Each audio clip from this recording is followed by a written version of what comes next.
আসসালামু আলাইকুম, সবাই কেমন আছেন? আশা করি সবাই অনেক অনেক ভালো আছেন। আজকে আমি তৈরি করে দেখাবো মিষ্টি আমফলি। এভাবে মিষ্টি আমফলি তৈরি করে বছরের পর বছর আপনারা সংরক্ষণ করে রেখে দিতে পারবেন।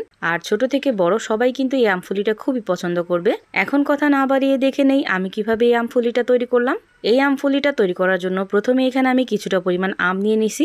এখন আমি এই আমগুলোকে খুব ভালোভাবে ছিলে নিব। দেখতেই পাচ্ছেন আমগুলো আমি ঠিক এইভাবে ছিলে নিছি।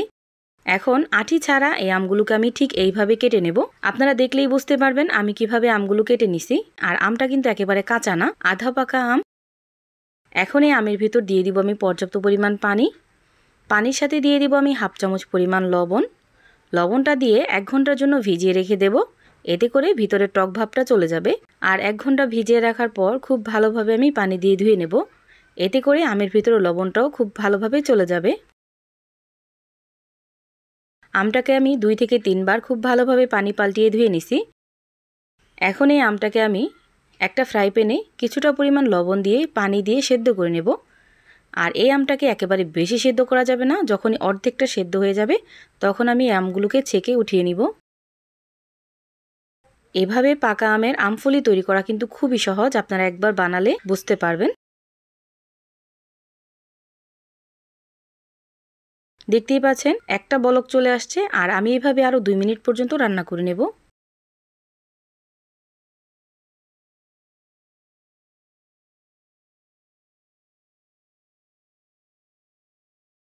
আরও 2 মিনিট রান্না হওয়ার পর এই আমগুলোকে আমি একটা ছাঁকনির সাহায্যে ছেঁকে ছেঁকে উঠিয়ে নিব। কোনোভাবে আমগুলো বেশি সেদ্ধ করতে যাবেন না, যেহেতু আমগুলো আধা পাকা। বেশি সেদ্ধ করতে গেলে আমগুলো কিন্তু গলে যাবে।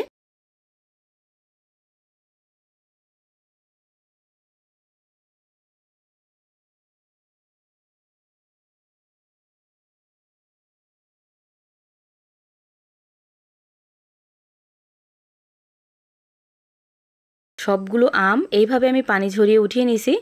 এখন এখানে দিয়ে দিব আমি হাফ কাপ পরিমাণের মতো চিনি। চিনিটা দিয়ে আলতো হাতে একটু নেড়ে দেব। এখন কিন্তু আমগুলো অনেকটাই নরম আছে। এইভাবে এখন মিশিয়ে রেস্টে রেখে দেব 8 ঘন্টার জন্য। 8 ঘন্টায় কিন্তু চিনিটা খুব ভালোভাবে ভিতরে প্রবেশ করবে। আধা ঘন্টা পরে দেখতেই পাচ্ছেন চিনিটা কিন্তু খুব ভালোভাবে গলে গেছে। এই চিনির পানিটাকে একটা স্ট্যানারে এইভাবে আমগুলো ঝরিয়ে নিব, যেন নিচে এক্সট্রা পানিটা বা চিনির শিরাটা পড়ে যায়।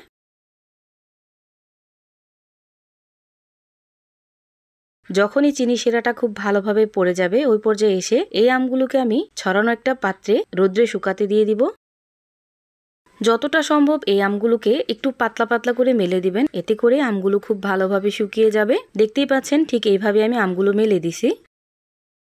প্রায় 2 দিন কড়া রোদ্রে শুকানোর ফলে কিন্তু আমগুলো খুব ভালোভাবে শুকিয়ে গেছে। দেখতেই পাচ্ছেন কতটা পারফেক্ট হয়েছে, মাশাআল্লাহ।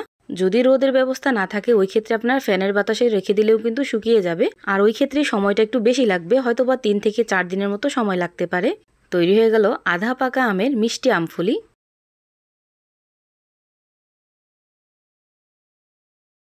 আরও ইউনিক করার জন্য এখানে আমি দিয়ে দিব কিছুটা পরিমাণ চিনি গুঁড়া। চিনিটাকে আমি ব্লেন্ডার জগে খুব ভালোভাবে গুঁড়া করে নিয়েছিলাম। আর ওই চিনিটাই এখন আমি এখানে দিয়ে দিব। চিনিটা দিয়ে খুব ভালোভাবে মিশিয়ে আমি একটা শুকনো কাচের জারে রেখে দেব। এভাবে রেখে দিলে কিন্তু আপনারা 2 থেকে 3 বছর পর্যন্ত সংরক্ষণ করে খেতে পারবেন। তৈরি হয়ে গেল মিষ্টি আমফলি, একদম ইউনিক একটা রেসিপি। ভিডিওটা ভালো লাগলে লাইক, কমেন্ট, শেয়ার করতে ভুলবেন না। সবাই ভালো থাকবেন, সুস্থ থাকবেন। আল্লাহ হাফেজ।